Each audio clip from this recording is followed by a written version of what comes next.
Hai, Monkey di sini. Okey, biasanya kita ada review motor-motor Harley, tapi hari ni lain sikit.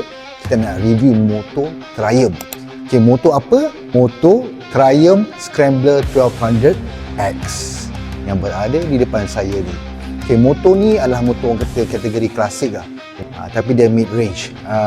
Dia ada adik dia iaitu Scrambler 900 dan juga abang dia iaitu Scrambler 1200 XE. Yang tu lagi tinggi, yang dia rendah sikit. Okey, benda yang paling obvious ialah exhaust dia iaitu high mounted 2x2 exhaust. Brake caliper dia pakai brand Nissin, di depan 2 piston dan di belakang single piston. Tangki dia bersaiz 15 liter, boleh pergi sejauh 340 km. TFT digital meter dia ada 5 mode iaitu road, sport, off-road, rider dan juga rain mode. Aksesori untuk motor ni memang banyak, so tak perlu risau ya. Enjin dia pula ialah 1200cc Bonneville twin cylinder engine, horsepower 89 dan torque dia adalah 110 Nm.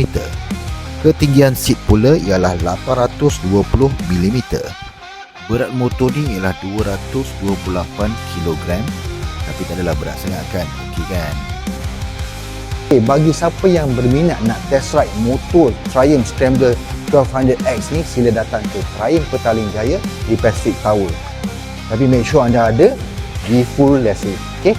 Jumpa anda di sini.